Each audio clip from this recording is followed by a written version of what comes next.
gusto de presentar al doctor William Reyes Serpa. El doctor Reyes Serpa es médico especialista en cirugía general. Es cofundador del Grupo de Trasplantes Renales de la Facultad de Salud de la Universidad Industrial de Santander y profesor de cirugía, decano de la Facultad de Ciencias de la Salud y director de la Escuela de Medicina de la Universidad de Santander, UDES, y tiene un especial interés en los desafíos curriculares en educación médica. Bienvenido, doctor Reyes Serpa.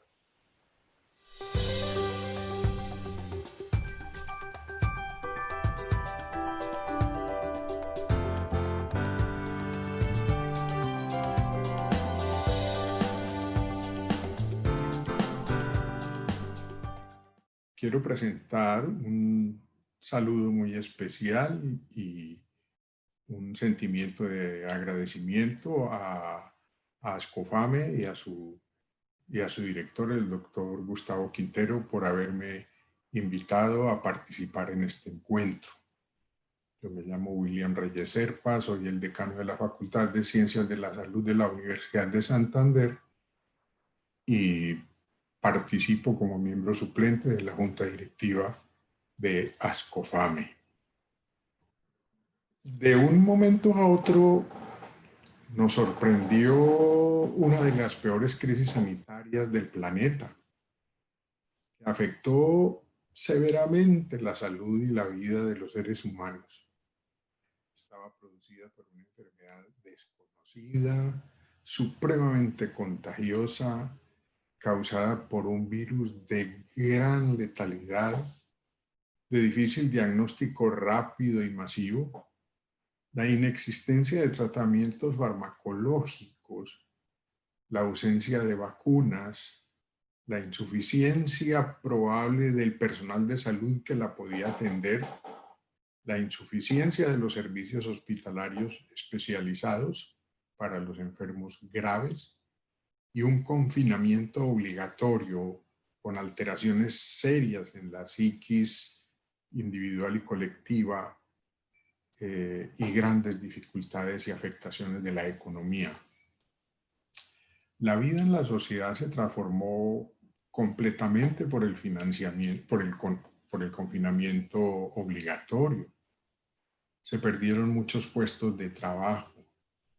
Acá en Santander, donde la informalidad es del 51%, gran parte de la población quedó sin sustento económico. La modalidad de trabajo en casa ayudó a muchos en lo económico, pero especialmente las madres de niños que no fueron a los colegios triplicaron sus deberes. No se podía visitar a los familiares hospitalizados y ni siquiera se podía asistir a sus exequias. Frente a este inesperado caos, ¿qué podíamos hacer?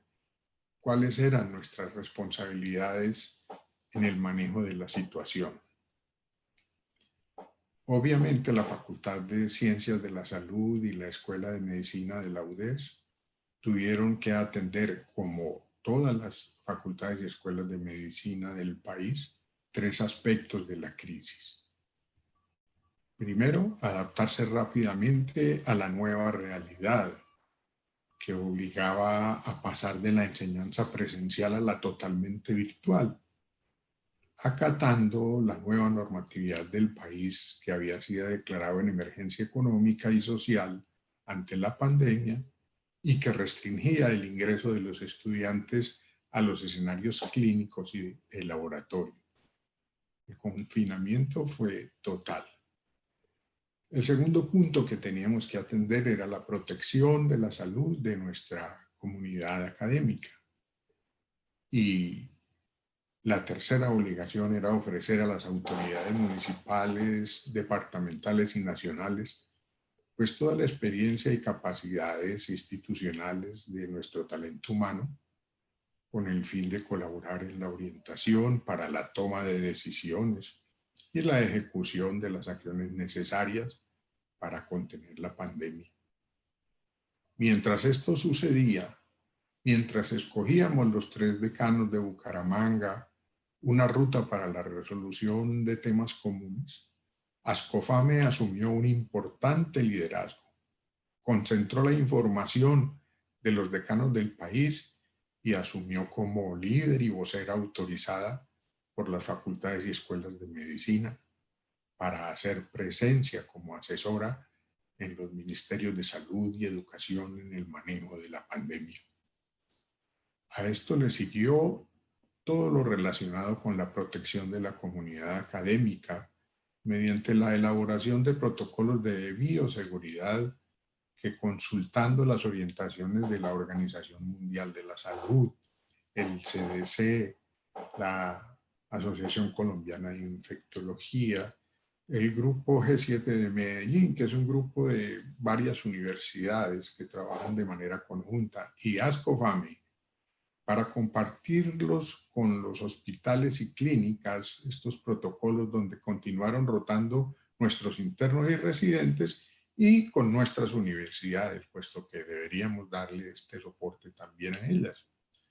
Se hizo énfasis en el tipo de elementos de protección personal que deberían tener los profesionales y trabajadores de la salud según el nivel de riesgo, y se les proporcionaron de manera gratuita por parte de las universidades. Recuerden ustedes que hubo al principio una crisis en esto de los elementos de protección personal. Muchos de nuestros estudiantes, profesores, no entendían realmente cuál era el nivel de riesgo que ellos tenían, y resultaron muchos exigiendo cosas de protección que realmente no se necesitaban. Ascofame, repito, contribuyó enormemente en la orientación de estas tareas.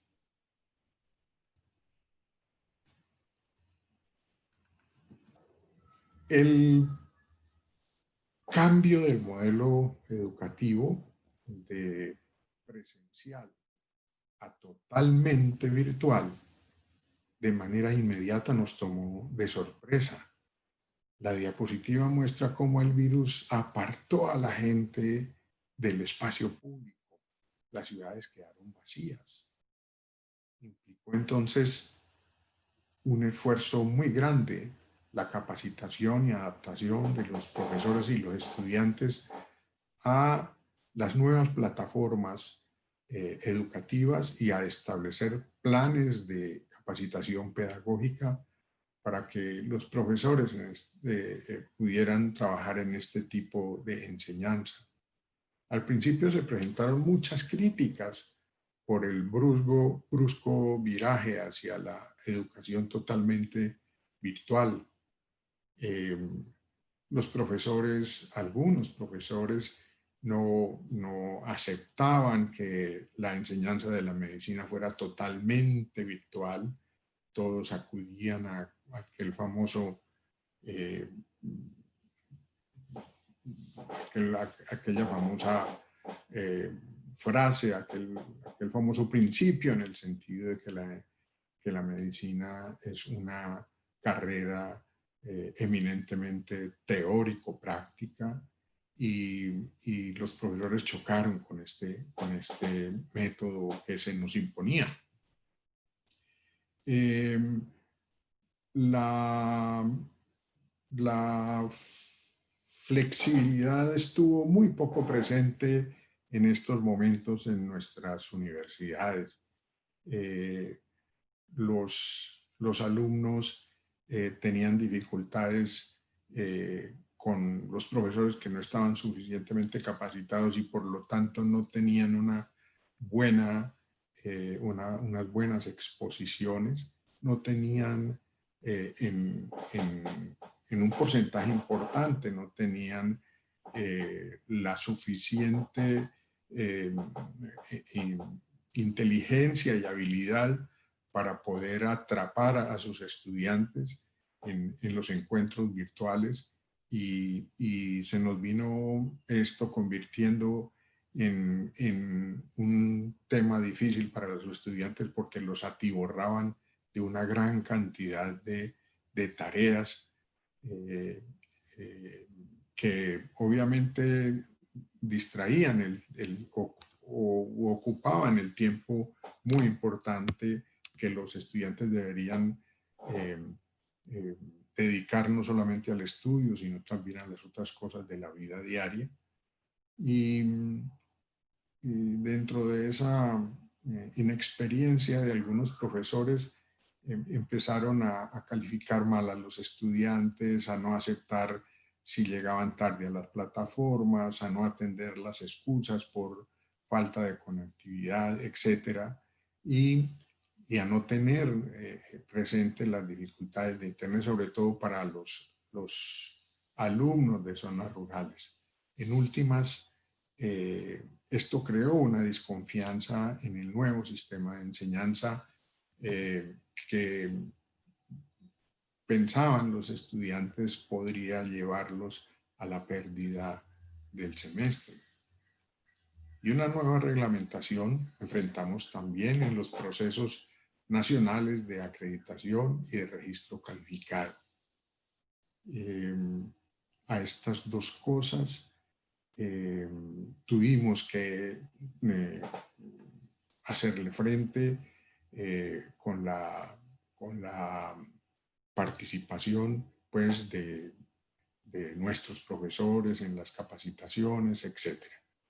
El mayor reto que se presentó para nosotros fue mantener el semestre.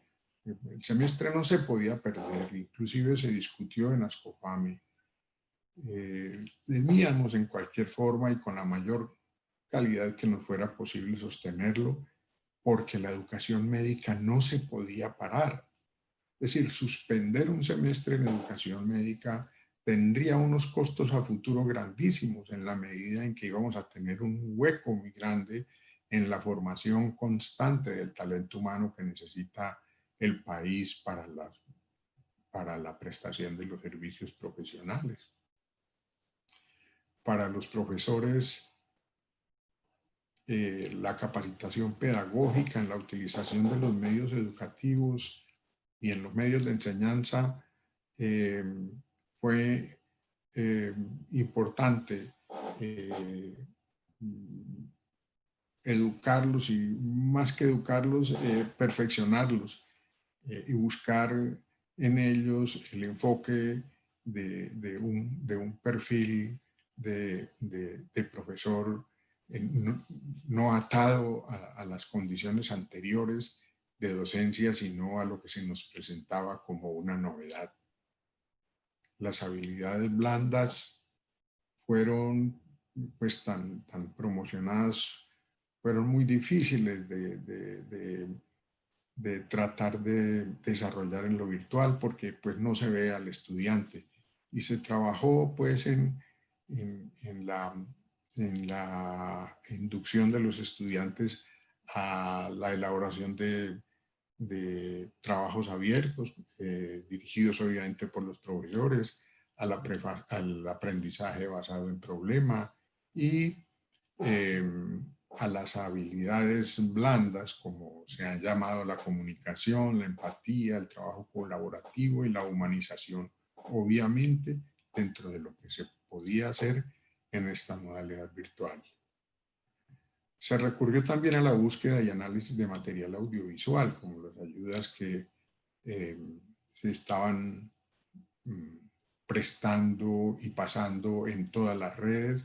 En el tema de calidad de educación médica nos reunimos con todas las personas, todas las organizaciones que nos invitaron a participar de esto de la educación en la pandemia.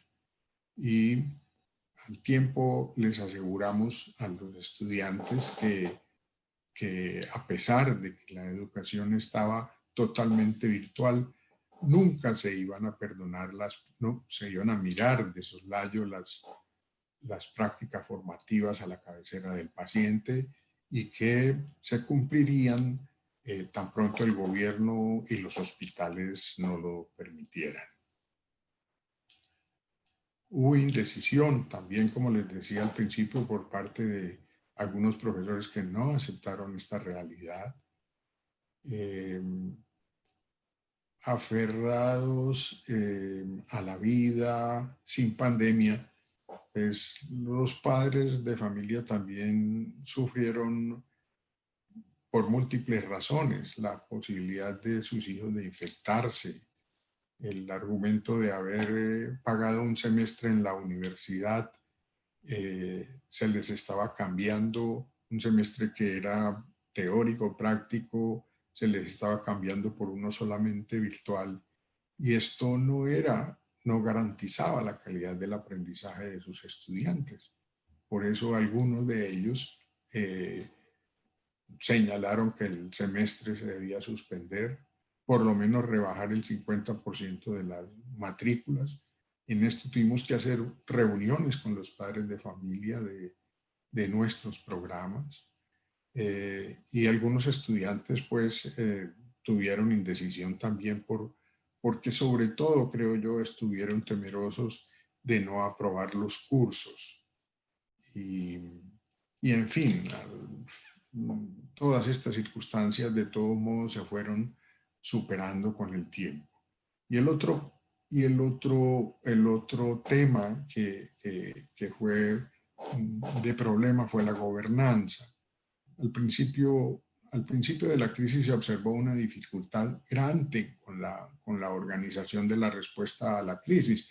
Hago énfasis en que nosotros como facultades y escuelas de medicina hacemos parte de dos ministerios y de dos sistemas y de dos tareas. Una, la formación de nuestro talento humano, pero la segunda, que es tan importante como la primera, es servir de asesores en el país en los temas que tienen que ver con la salud pública. En esto Ascofame ha desarrollado un papel importantísimo.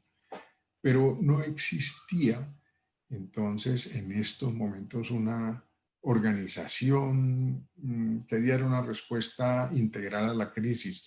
Las ARLs, ustedes se dieron cuenta cómo desconocieron que la crisis era una enfermedad que se producía en los trabajadores de la salud por estar atendiendo pacientes con COVID.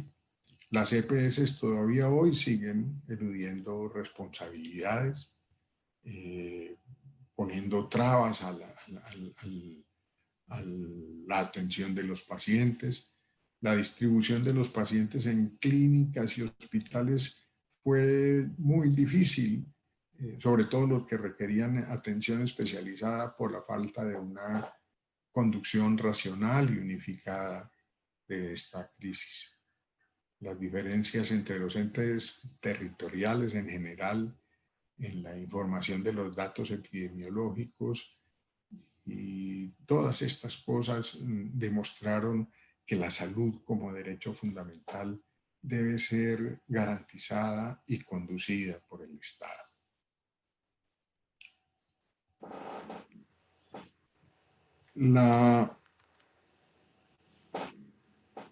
Las soluciones que planteamos, repito, esto que yo estoy señalando aquí no es solamente lo que se hizo aquí en el oriente, en la región oriente de Ascofame, sino lo de nosotros y lo que pudimos compartir y aprender en Ascofame. Se ajustó porque se requería ajustar el currículum a lo que reclamaba el momento actual. Las llamadas competencias hoy emergentes, pero pensadas, pero posiblemente soslayadas, propuestas desde hace mucho, inclusive sostenidas por Ascofame desde hace varios años, como la salud pública, la epidemiología descriptiva, la atención primaria en salud y la medicina familiar, se debían incluir de una manera transversal en el currículum con el fin de fortalecer la atención en el nivel primario de atención. Y se deberían llamar, dicen algunos autores, realmente competencias duras, complementadas, eso sí, con elementos de las ciencias sociales y las humanidades, necesarias para el trabajo comunitario. Repito, no como un añadido al currículum, sino porque quien va a trabajar en la comunidad necesita de elementos de las ciencias sociales y de las humanidades para poder trabajar allí, para entender cómo se ingresa, se trabaja con una comunidad. Lo primero que se debió afrontar fue la recuperación de las prácticas, o que se debe pues, afrontar es la recuperación de las prácticas que se desarrollan con pacientes, eso sí, cuando la situación epidemiológica lo permita, y en paralelo con lo anterior, empezar las transformaciones curriculares que se requieren en los modelos de enseñanza, aprendizaje, relacionados con la pertinencia de los sitios de práctica. Me referiré un poco más adelante. Mirar la extensión y contenido de los cursos a impartir, mirar la evaluación del aprendizaje, los medios educativos, el perfeccionamiento pedagógico de los profesores y el acompañamiento permanente a los estudiantes mediante programas de bienestar universitario. El tema de la calidad implica que lo que se enseña y aprende debe servir para resolver los problemas de la sociedad. La definición de competencias se debe hacer a partir de las necesidades sociales y establecer un balance entre la proporción de los conocimientos que se deben impartir para alcanzar estas competencias. Un diseño curricular que mantenga lo innegociable del currículum anterior, pero que prepare al estudiante para enfrentar los retos del futuro mediante un aprendizaje adaptativo. Un médico que aprenda cómo actuar en las comunidades, cómo ganarse su confianza, cómo ayudarles a resolver los problemas, cómo convertirse pues, en su líder, en un líder comunitario creíble. La transformación curricular requiere la utilización de diferentes escenarios de práctica. También es algo que estamos discutiendo desde hace tiempo, pero que la pandemia lo demostró en la medida en que la mayor concentración del cuidado y recursos se dedicaron a los hospitales y de alta complejidad, a las unidades de cuidado intensivo, que era necesario, pero que demuestra la pandemia que se requiere trabajar en el nivel primario, porque no hicimos cosas importantes o no entendimos cosas importantes y tan sencillas como la prevención, la promoción de la salud. Se debe entonces reforzar el tema de la enseñanza en el nivel comunitario y dosificar exactamente qué es lo que se debe aprender en el gran complejo hospitalario. Yo no estoy señalando que eso no se deba hacer, pero eso tiene que tener una medida que sea compatible con el entrenamiento clínico en el primer nivel o en el nivel primario de atención. Se erige entonces en estos momentos como un ideal demostrado por la pandemia una formación suficiente en los escenarios clínicos comunitarios. Otra cosa importante es el proceso de evaluación de competencias que debe revisarse. Hoy la información la información en salud y la información de lo que se quiera, información está a la mano, está en el teléfono celular. Y aunque la memorización es importante, ella no puede seguir siendo el centro de la evaluación del aprendizaje. Ya existe en estos momentos un software disponible en la web que permite responder en segundos exámenes memorísticos y continuar así, continuar haciendo este tipo de exámenes en donde un estudiante sin ningún esfuerzo, solo con saber manejar su teléfono celular, puede obtener esas respuestas, nos puede conducir a certificar aprendizajes que el alumno realmente no ha alcanzado. Se ha reconocido, eso sí, que atiborramos a los estudiantes de conocimientos inútiles que deben memorizar para ganar esos exámenes, restándole tiempo pues, al desarrollo de otras actividades cognitivas, como debe ser el procesamiento de la información, el análisis de datos, la resolución de situaciones problemáticas. En medio de tanta información, yo me atrevo a decir que es más seguro, más confiable un médico que consulta una buena base de datos, que consulta allí las indicaciones, las contraindicaciones, las interacciones, las reacciones adversas de los medicamentos que requiere su paciente. Más confiable es que el que acude solo a su memoria. Piensen nomás en un paciente hipertenso y diabético frente a la cantidad de medicamentos que él tiene que tomar y el médico escoger de ellos y mirar todas estas interacciones. Eso ya no es posible dejárselo a la memoria. Es mejor tener el dato en la mano. La otra cosa en la que tenemos que hacer énfasis es en que nosotros tenemos a la mano una herramienta poderosísima. Con la vertiginosa tasa del cambio de la verdad científica, que está en cientos de miles de publicaciones en el mundo y en la web, para la escuela es imposible enseñar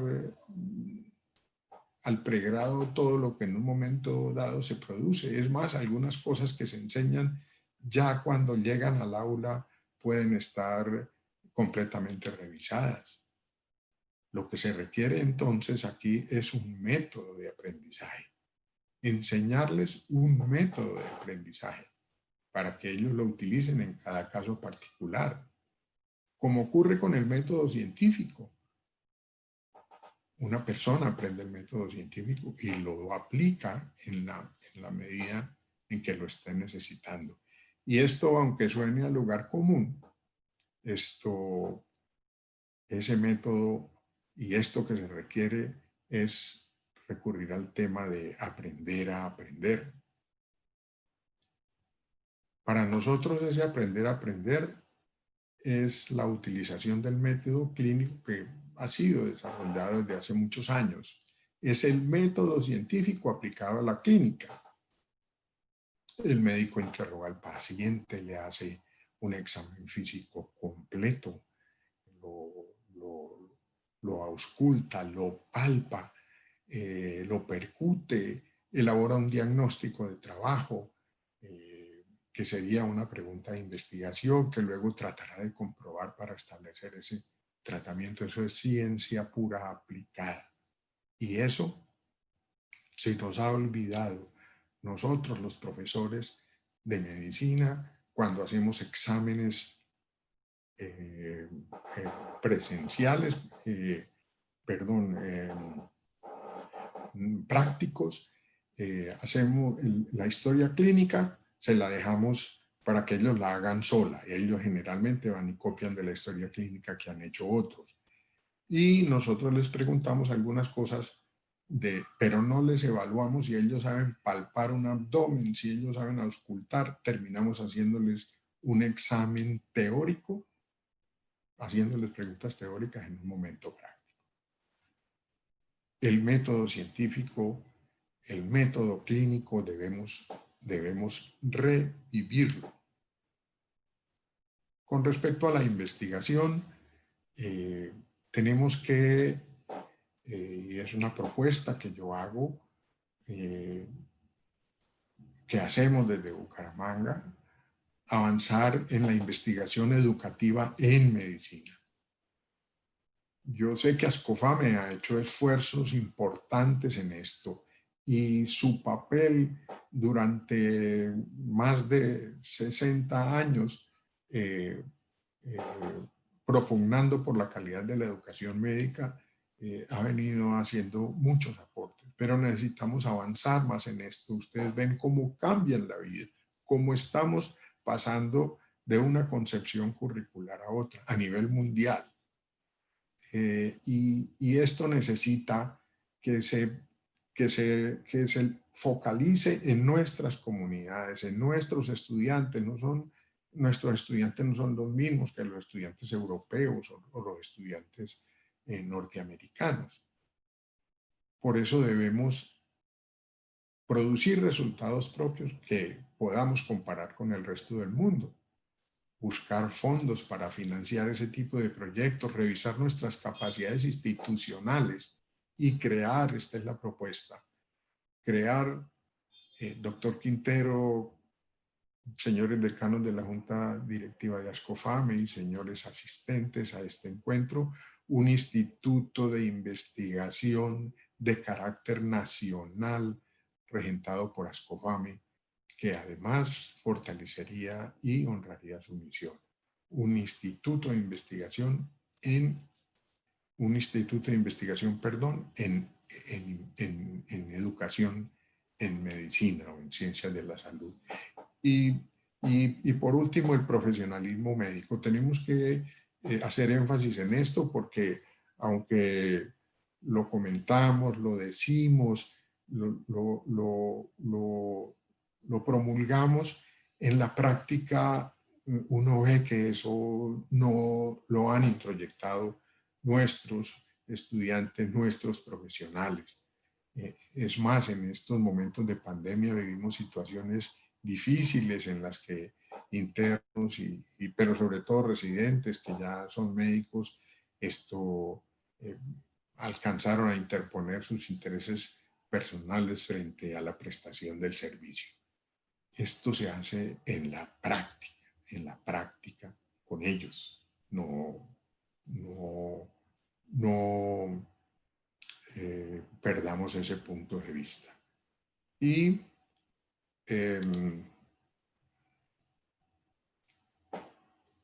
por último, vamos a hablar un poco del mensaje.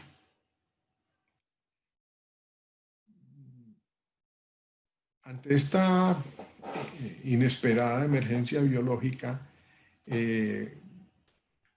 nos tuvimos que preocupar por la necesidad de preparar a nuestros médicos para que respondieran a ella de una manera pues rápida, eficiente y coordinada, con base en equipos de educación interprofesional, con el fin de fortalecer las capacidades locales, nacionales e internacionales, pues para responder de una manera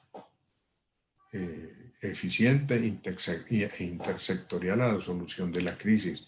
Los equipos de educación interprofesional son muy valiosos porque implica que un grupo humano compuesto por personas que van desde, dijéramos, el más humilde de los trabajadores de un centro hospitalario hasta el más encumbrado de ellos participan cada uno desde su experiencia de la atención integral que se debe dar a los pacientes. Esto crea espíritu de cuerpo, es un modo de aprendizaje y de ejercicio muy importante. Aprendimos también que el sistema de salud no funciona en forma adecuada, que son dispersos, que no están articulados y que no están al día en sus obligaciones financieras. En vez de disminuir los riesgos de enfermar, ellos se dedicaron más bien a la contención de los costos de la atención. Algunas EPS.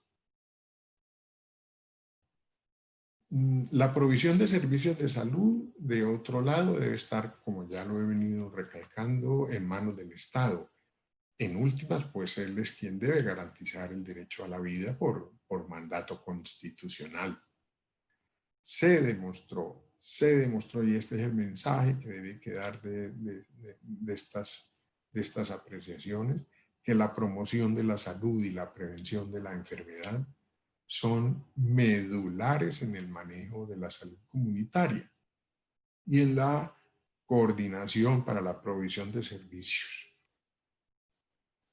Una publicación de JAMA en agosto, el American Journal de la Asociación Médica, en agosto de este año, firmado por la doctora Catherine Lucey, profesora de la Universidad de San Francisco. Fíjense, cito esta publicación porque lo que ella dice se dijo desde 1978 y esa sociedad, dijéramos, adelantadísima desde el punto de vista económico y científico y tecnológico, ella señala que reconoce que el sistema de salud centrado en la enfermedad y en el hospital es incompleto, puesto que no atiende, deja de un lado las personas sanas, perdiendo entonces la oportunidad de introducir en las comunidades directrices que propicien pues el disfrute de la vida sana.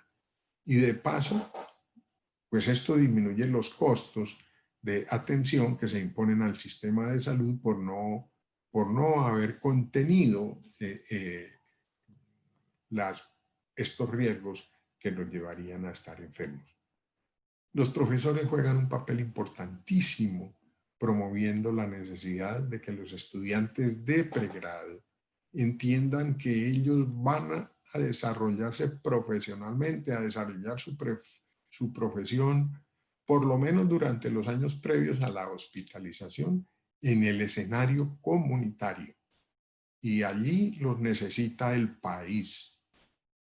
Allí serán respetados y admirados como, permítanme el término, especialistas en medicina general, tal vez la más difícil de las especialidades. Esto se debe recuperar para nuestros recién egresados.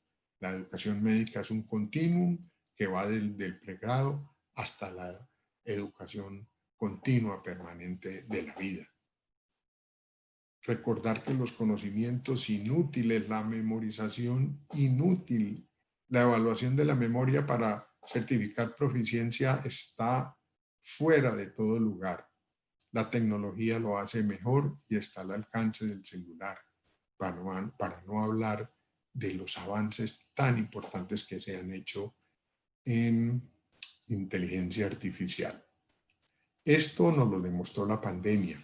Cómo actuar frente a lo desconocido, que es lo que ustedes ven en la diapositiva, y cómo hacerlo en debida forma, apegados al método científico, en medio de toda esta cantidad de futurólogos, de brujos y charlatanes, cuyas palabras a veces son un bálsamo para las mentes de las personas desesperadas, para las personas sin esperanza. Y que la educación a distancia tiene cosas positivas, puesto que sumerge al estudiante en el uso de la tecnología que utilizará en su vida profesional. Y porque lo pone de frente a la medicina del futuro en la era digital, la medicina predictiva, preventiva, participativa y personalizada. Era lo que les quería decir. Muchas gracias.